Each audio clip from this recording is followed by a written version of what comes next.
Welcome back to the Deep Dive. Today, we are unpacking a journey that is, well, it's equal parts a culinary adventure and, frankly, a massive existential crisis. That's a good way to put it. A very well-fed existential crisis. Right. We're digging into a whole stack of sources, memoirs, production notes, essays, that chronicle this one famous chef's global quest to find the perfect meal. A seemingly simple goal. It seems simple, but before we even get to the food, I want to start with a little game. Okay, a game. I'm in. It's called the last meal game.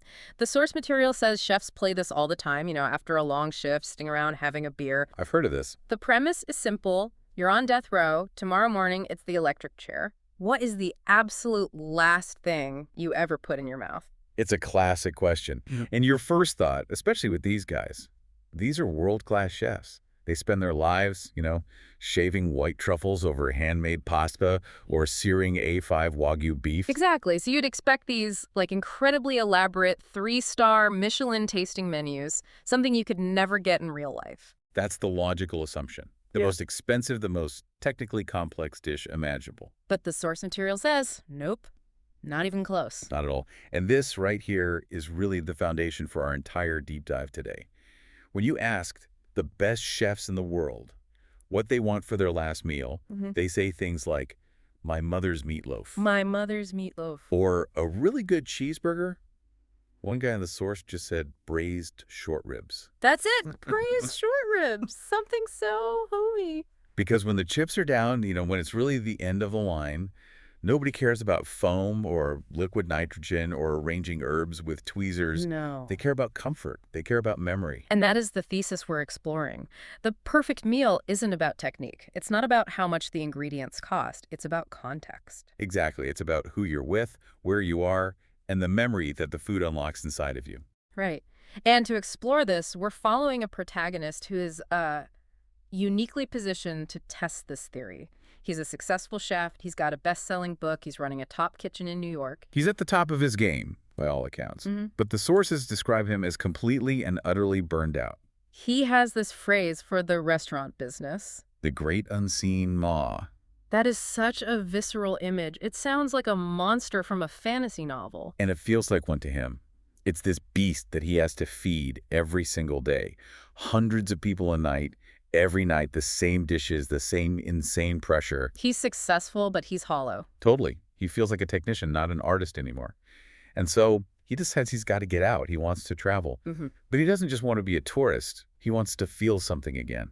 He says he's looking for magic. Yeah, he talks about this fantasy he has, wanting to be like a character in a Graham Greene or a Joseph Conrad novel. Right, the debauched hero. The guy in a dirty seersucker suit drinking gin in some dusty, forgotten port city. He wants the romance of the weary traveler. He wants adventure.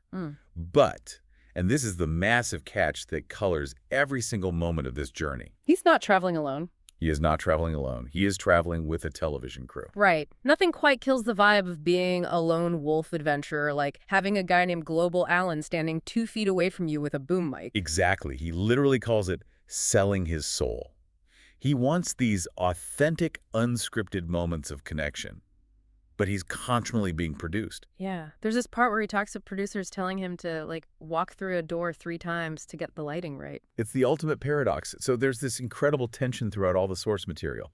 Can you find an authentic, perfect meal when you are literally manufacturing the experience for entertainment? It's a fascinating friction.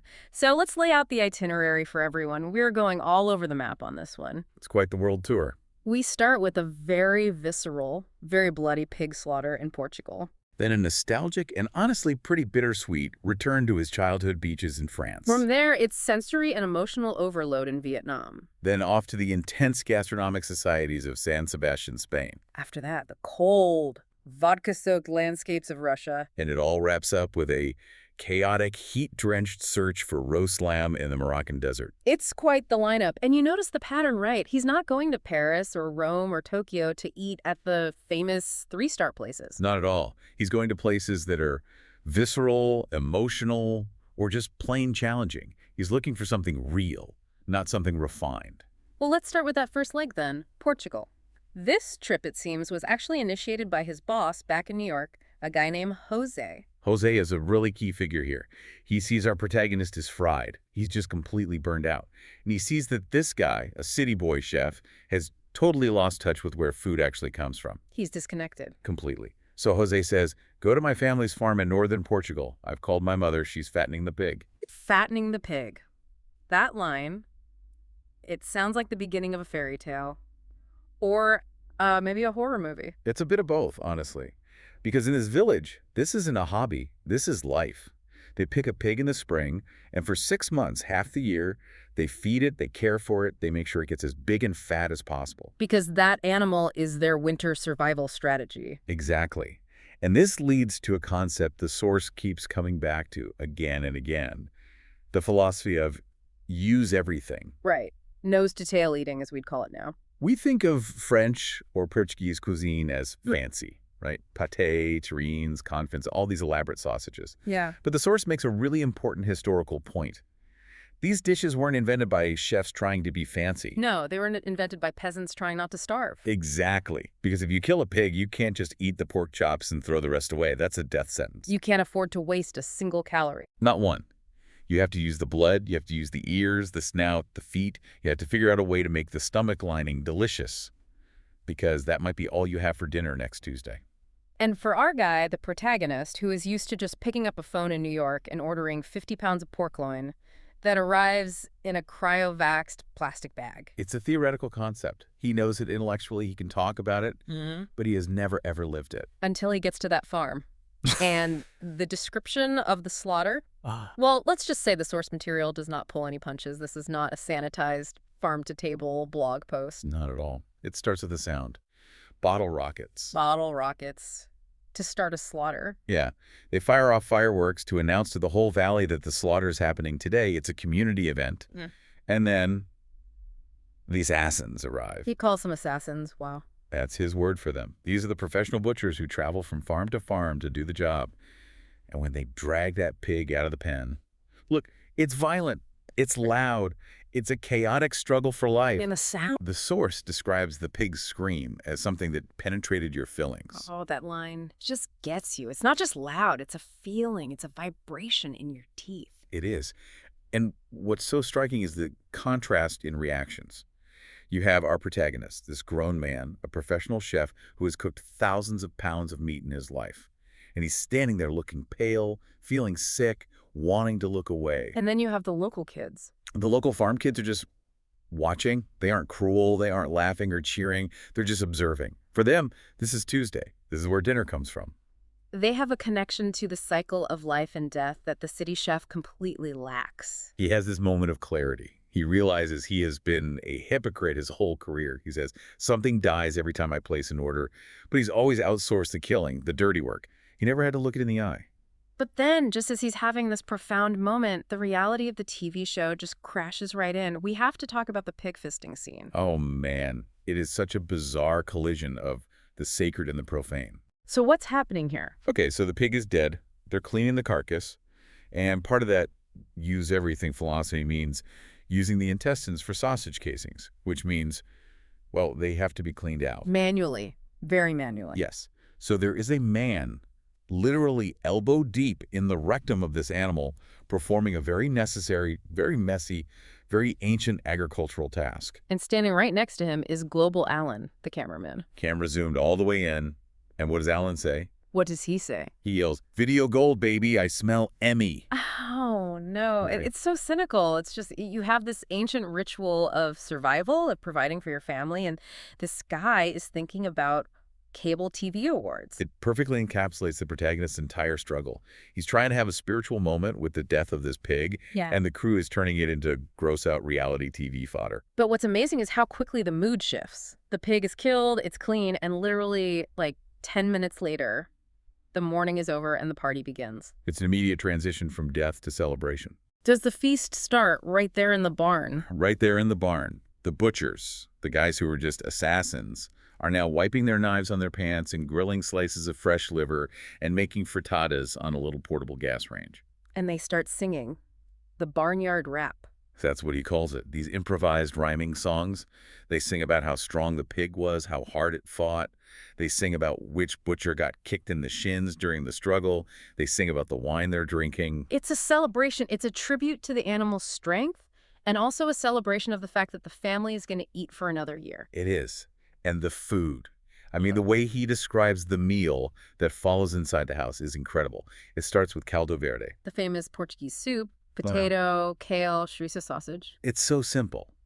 But he says in that context, having just come from the barn, it's the best thing he's ever tasted. Then they eat grilled heart. They eat tenderloin. And then there's this one dish, rojões e papas de sarabulho. That sounds fancy, but break it down for us. What is it? It's a thick soup, almost like a porridge. It's made with bread, a lot of cumin, and the pig's blood. Blood soup. Blood soup. Oh. And here's the thing. The protagonist admits in the notes that he usually hates tripe. He usually isn't a fan of offal or blood dishes at all. Right. Most people aren't. But sitting there at that table with that family, having just watched that specific animal die, he scrapes the bowl clean. He says it was incredible. That's the context argument kicking in full force. Precisely. He says the flavor was ancient. He learned to look his food in the eye. The big takeaway from Portugal isn't a recipe. It's an ethic. He realizes that wasting any part of that animal would be a profound sin. It's a heavy, heavy lesson to start the trip. So he leaves the blood and the soil of Portugal with this very heavy, very profound realization, and then he heads to France. Now, if Portugal was about discovering something new, France is, well, it's about trying to resurrect something old. This is the nostalgia leg of the tour. Mm-hmm. And as anyone who has ever tried to recreate a perfect childhood memory knows, it's a very dangerous game. A very dangerous game. So he travels with his brother, Chris, and they're heading to a town called Arcachon in southwest France. This is where they spent their summers as kids. He's chasing a ghost. He wants to go back to the source of his love for food. He wants to feel the way he felt when he was 10 years old, eating oysters by the sea. The problem is they aren't going in July. No, they're going in January. And a beach town in January is a very specific kind of depressing, isn't it? It's desolate, utterly desolate. He describes the town as a ghost town. The shutters are all closed on the villas. It's cold, it's raining sideways. He says their hotel has a distinct Norman Bates vibe. Oh, great. Flickering lights in the hallway, an empty dining room. The whole 9 yards. But they are determined to force the magic to happen. They go to their old vacation home, the house on Rue Jules Favre, and the sensory details here in the source material are so sharp. He talks about the garden. Right, he remembers it being all sand. He remembers this sandy garden where he used to bury his little plastic army men. But now, 30 years later, it's been paved over, or it's just grass. The outhouse they used to be scared of as kids is gone. The physical landmarks of his memory are just eroding. But then they go to the bakery, and this seems like a win. They buy the little raisin danishes. And this is the classic Proust's Madeleine moment. Right. He bites into it, and he says it tastes exactly the same as it did 30 years ago. The flavor is a time machine. For a split second, he is 10 years old again. But it doesn't last. And this is where the tragedy of this whole section starts to creep in. They go to a bistro to have soup de poisson, the fish soup they loved as kids. And the soup is good. Yeah. That's the kicker. It's not like the recipe changed or the chef messed it up. He says the soup is objectively delicious. Ugh. He says the soup is delicious, yet I feel nothing. Ugh, that is such a heartbreaking line. I feel nothing. It's the absolute failure of nostalgia. He's realizing in that moment that the perfect meal isn't just about the food. You can have the exact same soup in the exact same town. But if you are a different person, the meal is different. The magic is gone. They try one last desperate Hail Mary pass to get the feeling back. They go out on an oyster boat. This should be it. This is the moment. They're with these local oyster fishermen, Dominique and Jerome. And we get this fascinating little deep dive into oyster farming, how they have to turn the tiles constantly to keep the oysters from suffocating in the mud. And there's that bit about the oysters being bisexual. Wait, what? Yeah, according to the fishermen in the source. They claim the oysters change sex from year to year. The French fisherman says they have the best of both worlds. Laughs. Of course he does. Only the French would make oyster biology sound so romantic and liberated. But the scene is set perfectly right. It's 8:00 a.m. They're on the boat in the bay. They're eating oysters literally seconds out of the water, shucked right there, washing them down with crisp, cold white wine. Objectively, from a purely culinary standpoint, this is the holy grail. You cannot get fresher. You Yeah. cannot get more authentic. This is it. And yet. And yet, he feels empty. He admits it. He says the oysters were perfect, but the feeling was missing. Yeah. And then, as if to add insult to injury, the universe decides to really punish him. The food poisoning. The tête de veau, calf's head. He eats it at a restaurant that night, thinks he's being adventurous, and it just turns on him. Violently. And this leads to what he calls the Jerry Lewis nightmare. I love this part because it's just so absurdly awful. It's a complete fever dream. He's trapped in this creepy Norman Bates hotel room. He's violently ill. He's lying on the cold tile of the bathroom floor. And the only thing on the television is a 90-minute marathon of Jerry Lewis movies dubbed in French. That's a specific kind of hell. It is. He's listening to Jerry Lewis's dubbed high-pitched laugh echoing from the other room, and he hits rock bottom. Oh. But in that misery, he has the epiphany. He finally understands why the trip failed. Why did it fail? What was the realization? He realizes he wasn't looking for the soup. He wasn't looking for the oysters. He was looking for his father. His dad had passed away. Right. And his father was the center of those summer vacations. The safety, the love, the feeling of being protected and happy. That's what made the meals perfect. You can't summon that feeling back just by ordering the right soup. No. The ingredient that's missing isn't salt or pepper. The ingredient that's missing is the person you used to be and the people who are no longer with you. Context is internal. That's the lesson. So he flees the ghosts of France. He decides, okay, looking backward hurts too much. I'm going to go somewhere completely new, somewhere chaotic. He goes to Vietnam. And if France was a delicate watercolor painting that got rained on, Vietnam is a neon sign exploding. The source describes it as a sense-around dream. Sense-around. I love that word for it. It's all-encompassing.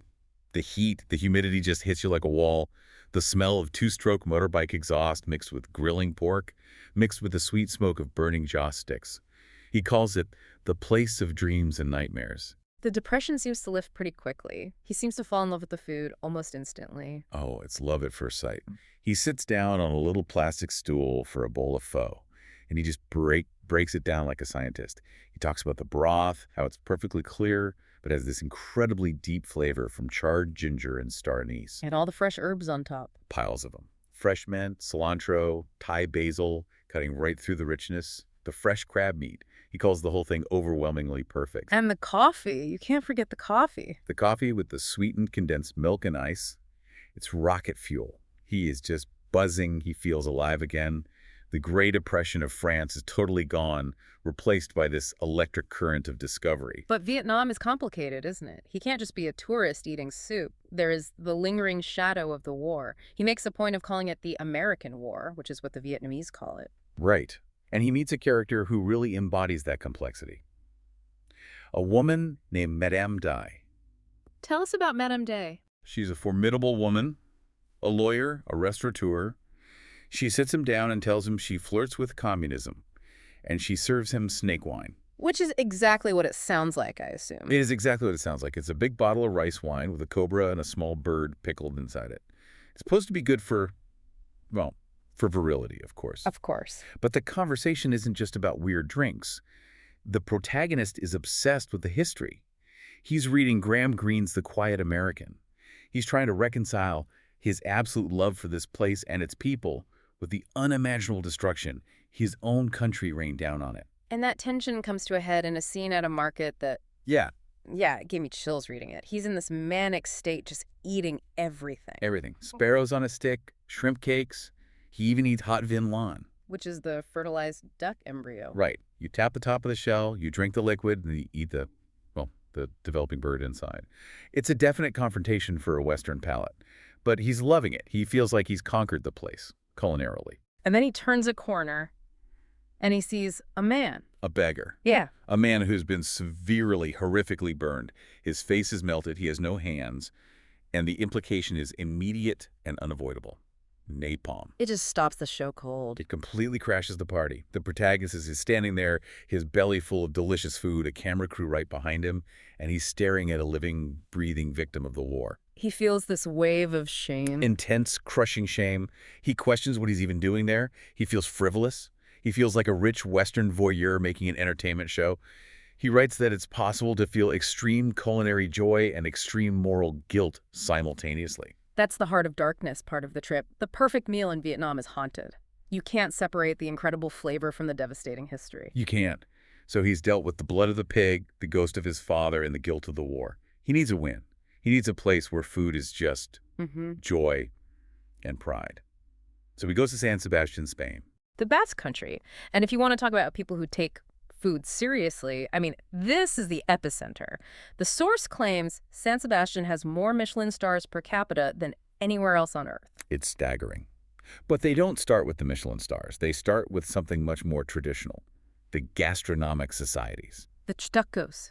Specifically, he visits one called Gastelubide. Now, when I say all men's club, what's the first thing that comes to your mind? I'm thinking cigars, poker, maybe some whiskey, probably some loud, rowdy behavior, a sports bar vibe, maybe. Right. But this is the Basque Country. In this club, the men are there for one reason and one reason only, to cook. Just to cook. To cook and to eat. The source explicitly says the piporama vibe you might expect is totally absent. These are serious amateur cooks. They have their own pristine kitchens, their own lockers for their wine, and they're making a dish called bacalao pilpil. Okay, we need to unpack this dish because the source spends a lot of time on the technique. Bacalao is salt cod. What is pilpil? Pilpil is the onomatopoeic name for the sound the sauce makes as it bubbles. But the dish itself is a physics experiment. It's magic. You take dried salt cod, you rehydrate it, and you cook it very gently in olive oil with garlic. That's it. No cream, no butter, no egg yolks. Nothing. There is no binder. So how do you get a creamy sauce from just fish and oil? You have to coax the natural gelatin out of the fish skin.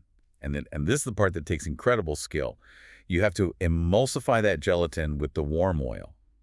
To do that, you have to physically swirl the earthenware casserole pan. Like you spin it on the stovetop. You have to move it in a constant rhythmic circular motion for 20 minutes, maybe 30.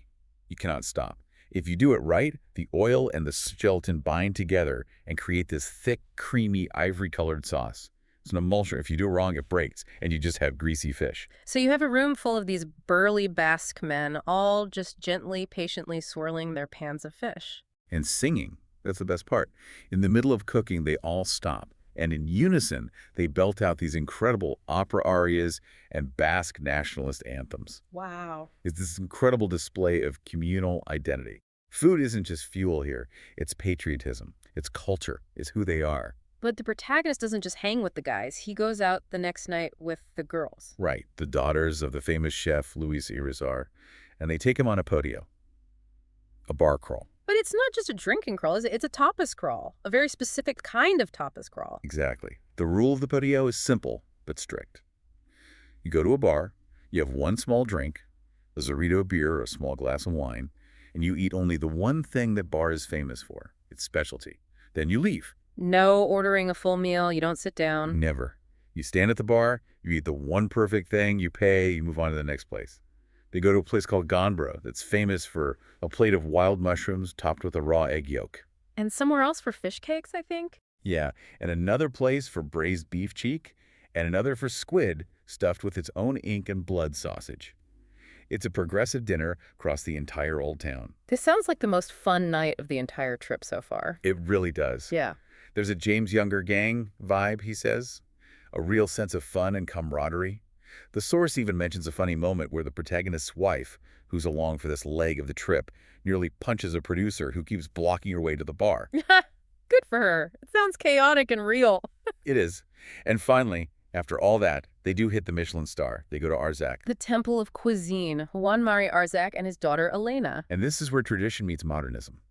They are served a poached duck egg that's been wrapped in plastic with truffle oil injected into it. Brown plastic. It's a technique to cook the egg perfectly in a specific shape. It's very high-tech, very modernist, but the source emphasizes that despite all the crazy technique, the chefs themselves are incredibly humble. They're rooted in that exact same soil as the men in the cooking club. So the perfect meal in Spain is about a shared culture. A shared culture that runs all the way from the most basic peasant kitchen to the most avant-garde three-star restaurant.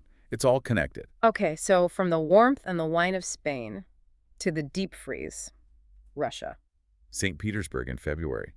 Why he keeps choosing these destinations in the dead of winter, I do not know. He seems to be punishing himself. This section is titled Cold, Vodka, and Survival, and it starts with a big reality check for him. He grew up reading Cold War spy novels. He wanted to see the evil empire. He wanted John le Carré.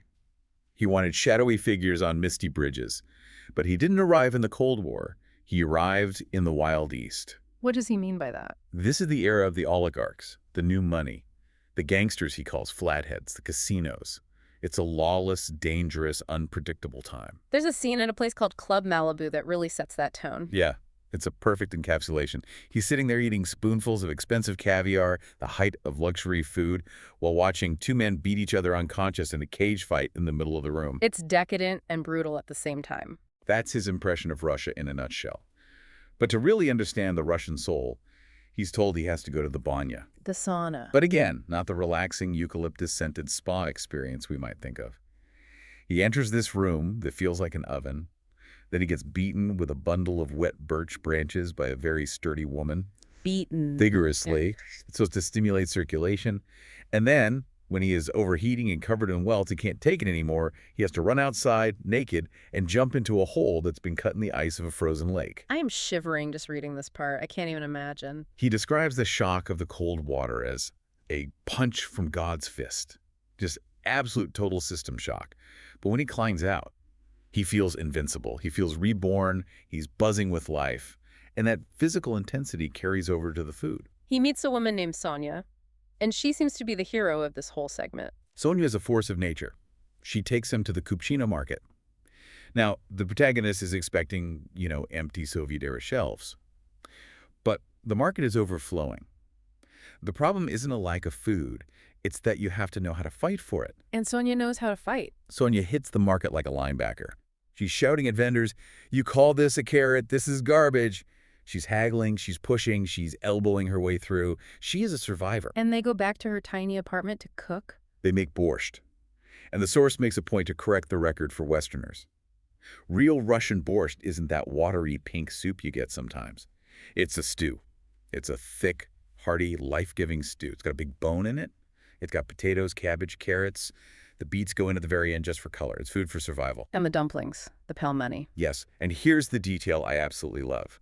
She serves these beautiful homemade dumplings with a condiment, a spicy chili sauce, that he says tastes exactly like ketchup. Ketchup on dumplings. The chef in him must have died a little bit inside. A little bit, but he eats it. And he loves it. Because in that cold apartment, with the snow falling outside, that heavy, starchy, comforting food is exactly what your body needs to survive. But you can't survive Russia on dumplings alone. We have to talk about the vodka rules. Ah, yes. A public service announcement for anyone planning a trip. His guide, a man named Zamir, sits him down and explains how to drink vodka without dying or, getting beaten up. Okay, lay them on us. Step 1. You never, ever sip vodka. No sipping. Got it. Vodka is not wine. You make a toast. Yeah. Always make a toast. You exhale completely, and you throw the shot back to the back of your throat in one single gulp. And then what's the crucial next step? Then you must eat something immediately. Zukuski. A pickle, a piece of herring, some black bread.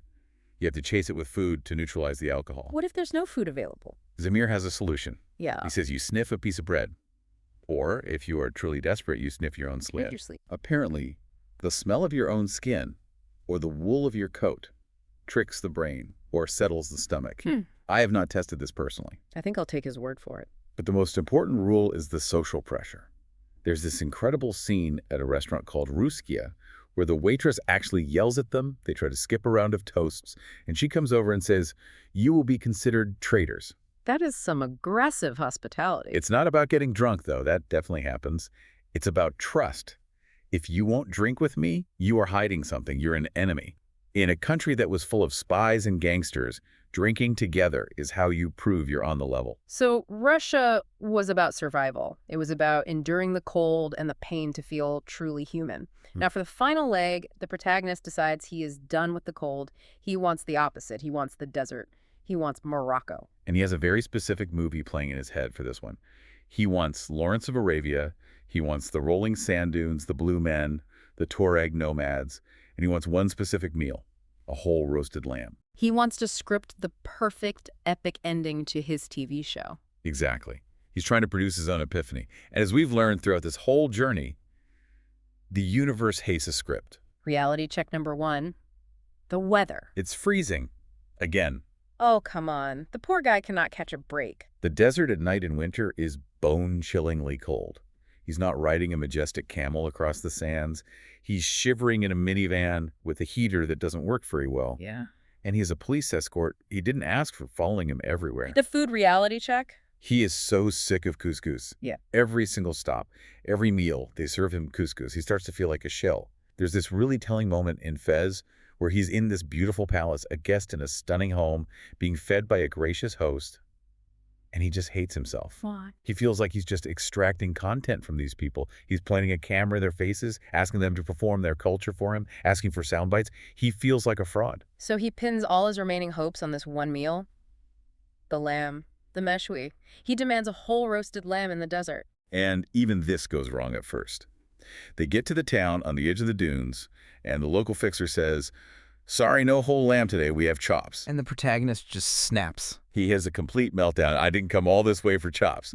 So they march down to the market. We get one last graphic animal encounter. They buy a live sheep.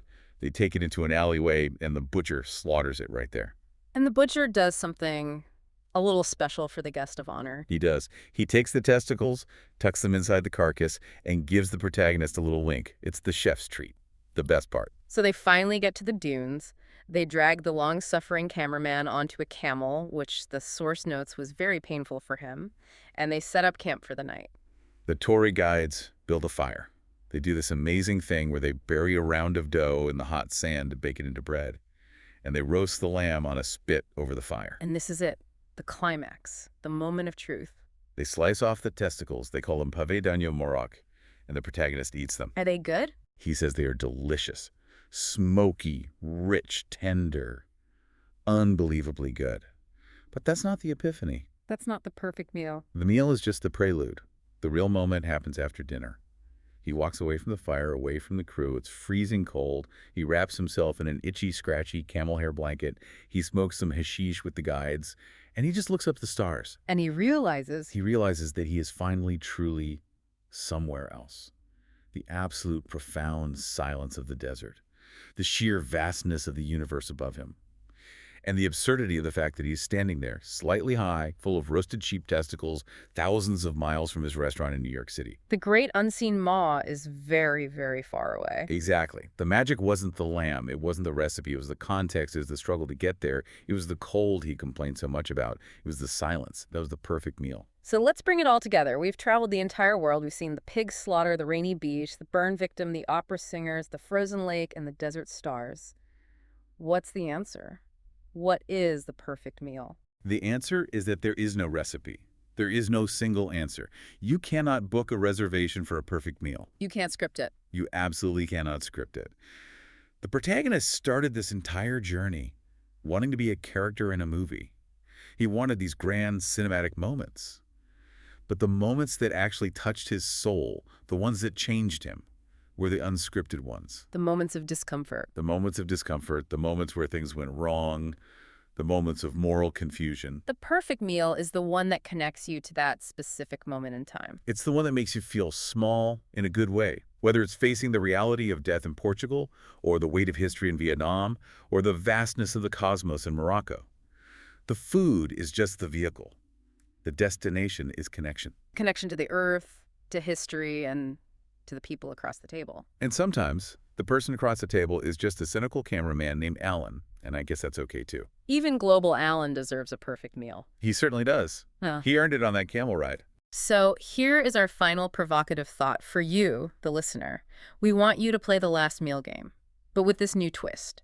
If you could have one perfect meal right now, knowing that it relies entirely on context and memory, not just the food on the plate, what would it be? And maybe more importantly, who would it be with? I know my answer, but I think I'm going to keep it to myself. Yeah. I want you to really think about yours. Fair enough. Thanks for diving deep with us today into the belly of the beast. Go find some magic in your next meal. We'll see you next time. Bon appétit.